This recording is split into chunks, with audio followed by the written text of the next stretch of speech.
Good morning, good afternoon, everybody. Welcome to another episode of the Jason's Take On podcast with myself, Jason Noble, here in London, where it's just above 0 degrees, and my partner in crime, Mr. Whitehead. Say hello, Jason. Hello, everyone. Thanks for joining us today.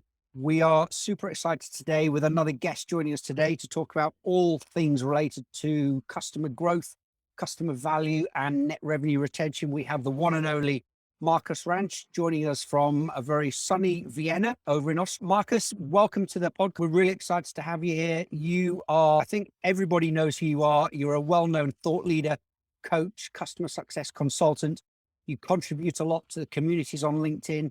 You're posting some incredible articles where you're getting a lot of traction. You are the CEO and founder at Remarkable, where you're helping change the way SaaS companies grow. And as part of your work there, you've created a customer value-led growth model, business model for SaaS companies, which is a really unique approach that aligns the whole company around continuously growing and monetizing customer value, which is really exciting. And you've previously been CEO and founder of Accelerate, that focused around creating zero waste growth approaches for companies. As I said, you're an incredible thought leader around customer success. You also recently launched a newsletter, the Masters of Net Revenue Retention, which I am happy to say I'm a subscriber of and read it avidly every single day it comes out. Welcome, Markus. We're excited to have you here. Thanks for the invitation. I'm glad to be here. And today we're going to talk with Markus about customer value-led growth and net revenue retention, both topics of great interest to us all in the world of customer success, and particularly with net revenue retention, where we're seeing this as being the key differentiating KPI that investors are looking for, shareholders, and it's become so critical for us now. Mark, let's go ahead and please give our listeners an introduction to yourself, particularly for our listeners that don't know more about you. Give us a bit more about your background and your journey to where you've got to today. Yeah, hello, my name is Markus. I'm the founder of the company called Remarkable. It's a consulting firm that's dedicated to help SaaS companies improve their customer success, organization, and strategies. And I've spent like the last 2 years building and refining my very own approach to customer success, which I call customer value-led growth. If we start with a really big question, what do you mean exactly by customer value-led growth? And by now, why is it so critical for companies today? Yeah, the thing I'm seeing in SaaS companies over and over is that I get the impression they focus on growth for the sake of it. But what they should do instead is to focus on growth as the consequence of delivering customer value. Because also in the SaaS business model, or as a subscription business model itself, it's literally built on customer success. And most people, they don't see it. Because the thing is, you rely also on renewals.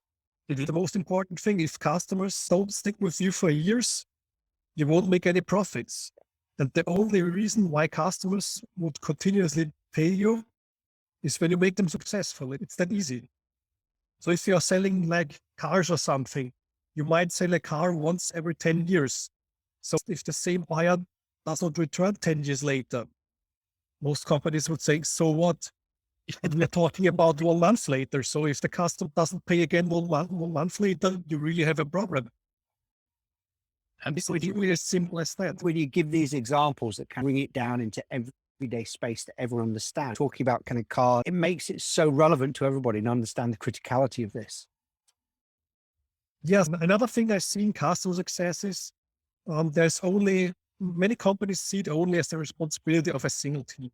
Yep. But customer success in B2B is the reason why your company exists. Why else would you even build the company? The logical conclusion is that everybody who works for the company works in customer success. Everybody contributes to it. It doesn't matter if you are in product development, marketing, sales, or in the designated customer success team. You need to contribute to it. It's a big mind shift change, isn't it? It's changing the way that businesses think. Sorry, Jason. Yeah, I was going to ask I think for all those of us who've been in customer success for a while, it seems pretty intuitive, but I'm still amazed when I go out and talk with leaders of organizations that sign a subscription that they still are shocked by this concept. Oh, wait, we sell functions, we sell this. What have been some of the biggest surprises you've encountered when you're dealing with leaders of SaaS companies around this concept? Do they get it? Do they struggle with it? It's different from company to company. So in some companies, really the CEO himself or herself is already perfectly aware what matters. He leads the customer success focus. In other companies, you have CEOs who don't care. Right. They don't see customer success as the basic goal of their very existence. So Right. they really customer success as a single team with very limited resources. They see it as a necessary evil. So you all know about these companies, and the first thing they do when it comes to cutting the budgets, it's customer success or customer support, which Right. Do you see it changing in conversations you're having with organizations? Do you see them coming around to this new way of thinking? yeah, slowly but steadily, you could say. Okay. But it's always the same. Yes. So there are only a few companies that will stand out from the rest, so that the others will do what's mainstream. Right. So it has been mainstream for so long to create a million of leads and hire more sales people, etc., even when the economics are awful. So they are really stuck with their approach on growth. So it's really hard and difficult to change these things. And it moves pretty slowly, but I'm positive that I will be able to make an impact on, let's say, even if it's only 5% of CEOs and founders, it would already be great. Could you talk us a bit through the framework that you've created and kind of how you're using that with your customers? Because I think that's something that's really powerful. When you've got a framework, you've seen it work, but just tell us a bit more about the background behind it and how you're using it. Yes, so that the traditional approach on the growth in SaaS is like we create a funnel, we pour in 1 million leads and see what's coming out at the end. So all the money or the funding that the company gets is to really fuel the funnel. It's really a weak approach because new customer acquisition, and all research confirms it, is the weakest level of growth because you have so low conversation rates and high customer acquisition costs. Literally, you can't rely on it forever.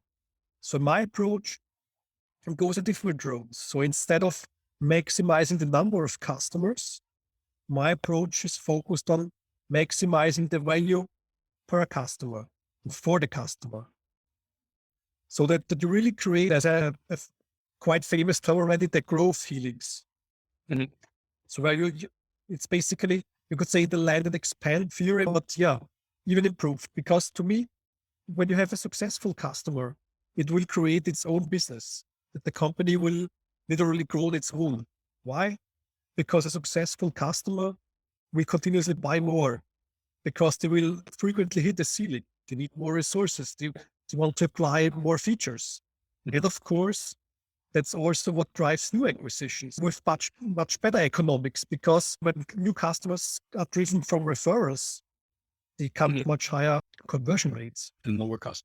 So with your framework and when you're working with your customers, I like the sound of that, get them focused on maximizing the value per customer, which I think people talk about, but they don't really focus on quite a bit. What does that mean that a CEO should do differently in their organization to actually operationalize that? What does that look like? Where do they divest the resources? Where do they focus their effort, as opposed to the traditional approach of putting more leads at the top of the funnel? So that the first and most important part of the CEO is to create alignment across the whole company. It's most important. So what we're now seeing is that all the different teams, they pull in different directions because they have different goals. So marketing teams, their goals and the incentives they get are based on the number of leads. Sales, you have the same with a quota. And then you have customer success, which is usually evaluated by the retention rate they've got. Yep. But the problem is, with all these different goals, you even contradict the next team's goal. Yep. So when you have the sales team and they have only a quota to achieve, they will do everything they need to do to achieve the quota, even when it means to acquire bad fit customers. Yeah, absolutely. Then you have the CS team and they get the customers, and their goal is a retention rate, let's say 95% retention rate. But how on earth are they going to succeed if they get these bad fit customers? Exactly. But that's really the most stupid thing. So a question that occurred in the past, I've been asked several times, is what are the best metrics to evaluate the customer success team's performance? My answer is basically it doesn't matter, because the problem with everything will be tainted if you get bad inputs. Yep. So it only makes sense to measure the team's performance on the retention rate if they get the right raw materials, if they get the right customers. But Yeah, I otherwise, think that's you can't tell anything about the performance. right. No, I think that's really important too, because like you said, if the sales are selling anyone and it's not the right fit customer and they're more work at harder to close and higher cost to serve and to retain them and much more work and effort required to make them successful. It's kind of like you're doubling down every year on your effort to keep a crap customer. We're going to work really hard to keep these people that we never should have had to begin with, where if we could work less hard to keep 5 other customers if they were the right fit for us and the wrong garbage in, garbage out kind of thing. Yeah, it's really insane that companies really still do this crap. So that's what I meant. The sales team, they don't do it because they like it so much to acquire bad fit customers, but because they get these ridiculous growth goals and the growth goals that are really with a short-term mind. Yeah. You've got to change the way we incentivize teams as well, don't you? We've talked before about incentivizing long-term relationships, lifetime value for customers, not incentivizing just getting the new business in. But it's a big shift. And I love the way you've kind of gone through the measure your metrics on retention rate, but you've got bad customers coming in. You're never going to work. So it's getting those metrics all aligned and how you get customer success working across the teams. I love that way of thinking. How do you see the customer value led growth? How does that relate to net revenue retention rate? And is the kind of, how do you see that correlation? Yeah, it's literally the connection. It's the corresponding metric, you could say, to customer value growth. Because when your customer value growth there, also the NRR grows. Because the more value you produce for your customers, the more they will buy. Yep. So you can literally grow your customer account values like 5 times or 10 times in the long run. But you need to focus on it. That's the important thing. It's everybody's job to deliver on the promise you've made to your customers. Yeah. I'm curious about something that you came back to as well, where you were saying how sales folks are really incentivized around rapid growth and hitting really stretch goals and all that. Do you think that's more of just the result of a short-term mindset? Like, how do we hit our goal for the next quarter or the quarter after that? Or is that coming from investors that are pushing for, let me quickly invest, get some growth and get back out? And is it what's really needed more just a shift towards a longer term mindset of you're not going to rapidly expand an existing customer, but you will expand them when they see the value? Yeah, it's different. Sometimes it comes from the CEO, sometimes from the board, sometimes from investors. It's different in several situations. But the real problem I've identified is that today our society, could really say, is really addicted to instant gratification. So they prefer to close the deal now instead of having the growth in the long term. Absolutely. So when you're working with your clients, then are you helping the CEOs and the board and above that to shift their mindset there? Or where do you focus your efforts to really enact the change that you think is going to help these organizations? Yeah, there are basically 2 different points of entry. Sometimes, of course, it's the ideal situation is when a CEO approaches me. Yep. They say, I saw your methodology. I like this concept. I want to implement it into my company. But more often it's the CS leader and VP of customer success or director or whatever approaches me, where let's say, you could say it's the bottom-up version of Right. So where I'm helping the CS leaders to give them the ammunition to influence their leaders of the company. So all my projects start with running a customer analysis so that you can see, okay, these are the customers that churned. Why did they churn? What do they have in common? And also at the same time, of course, look at the existing customers. Who are the most profitable ones? What do they have in common? And most importantly is how much growth potential is hidden within our existing client base. So if you're a CS leader and you talk to your CEO about your net promoter score, stuff like this, they don't care because the company leadership cares about 2 things. That's growth and valuation. Right. So you really need to shift the talk in these 2 directions. The best thing you can do it is with the data you've extracted from your analysis. So those approaches to find, I was going to say, Markus, which of those approaches do you find the hardest? Whether you go, or which is the most successful, going through the CEOs that have reached out to you or through the CS leaders? Which have you found in your engagements have been most successful? Yeah, it's absolutely way easier if the CEO starts initiative. But there are also those that are really responsive to the inputs coming from CS leaders.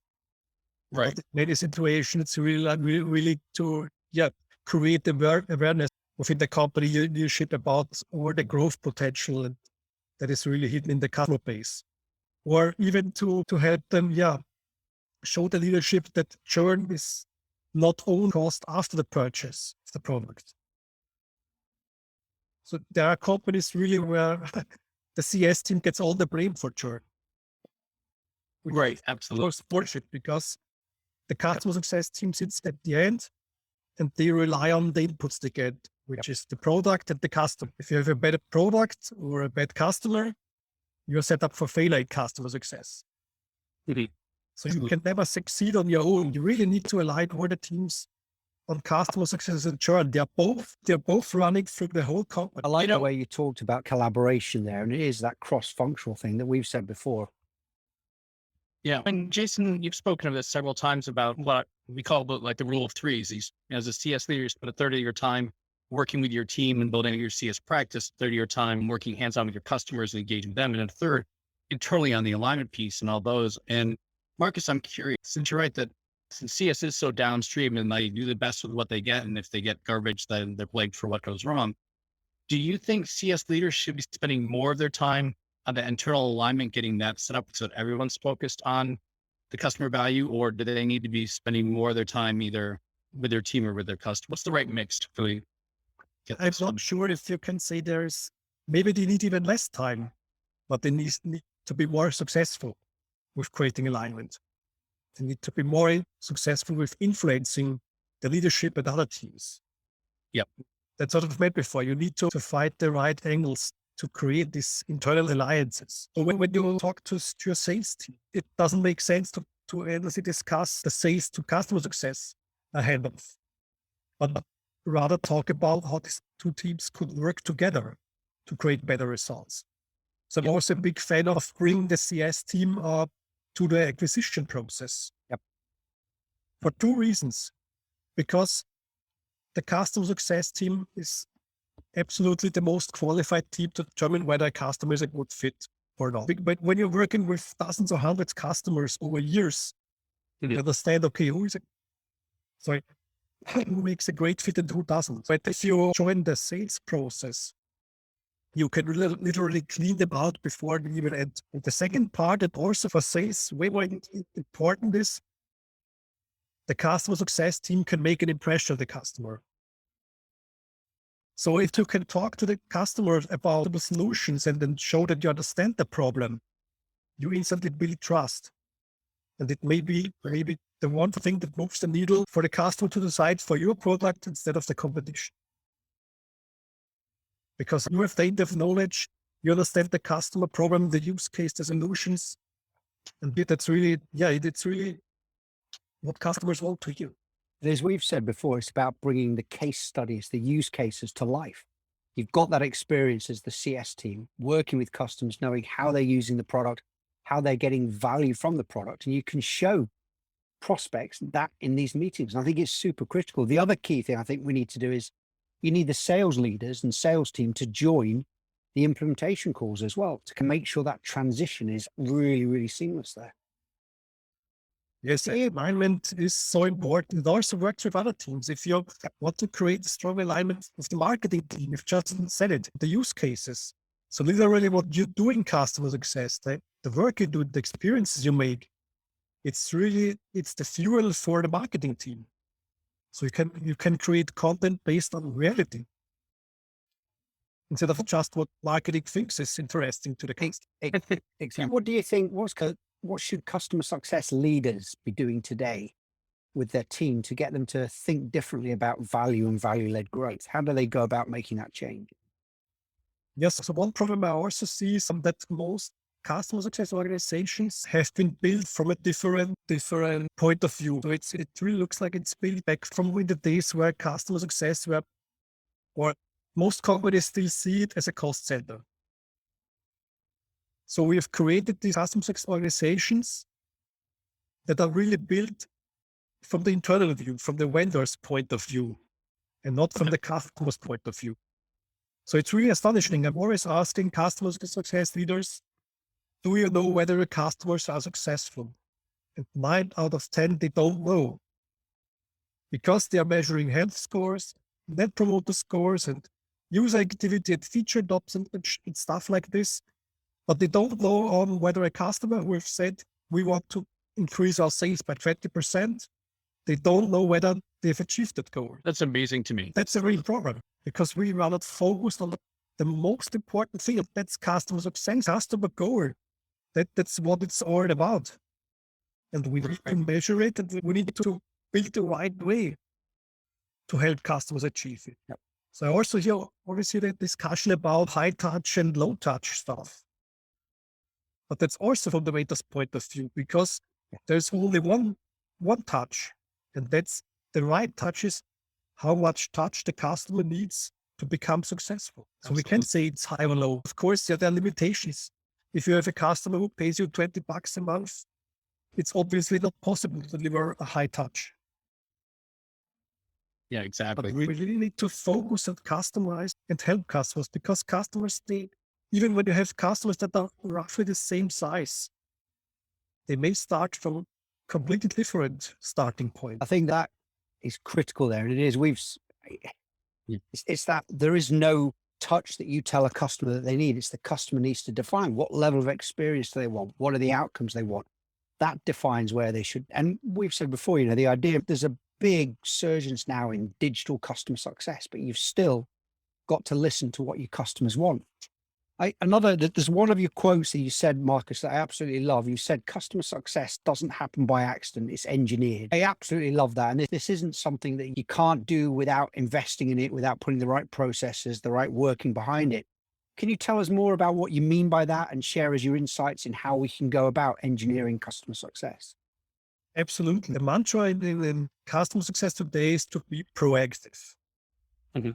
But the thing is, the proactive approach, it's really holy, because it relies on monitoring customers and reaching out when you think they need your help. But the problem is, what if you don't see it? So you have a customer who has adopted more product features. The customers, the users are active night and day. And you think, okay, the customer has perfect health, great customer, super successful. But what you don't see is that they are just trying, but they don't accomplish anything. But they keep on trying. And in this situation, you would never reach out to them, because your health score says they are all green, because they're active, have adopted everything, etc., etc. So I think it's complete bullshit. What you need to do instead is, when you acquire a customer, you need to understand, okay, what is the goal of the customer? In the next step, you need to identify, okay, where does the customer start? Where are they in terms of performance, skill, and knowledge? And then the customer success plan is literally the gap in between. So your mission is to create the roadmap and lead your customers from where they are now to where they want to go. That's what I mean by engineering. So you really move them through a process. Instead of providing material, let them walk on their own, and only reach out to them if you think they have a problem, or if they reach out to you, which you don't. Studies suggest that, 85% of people of customers who need your help never reach out. They just vanish.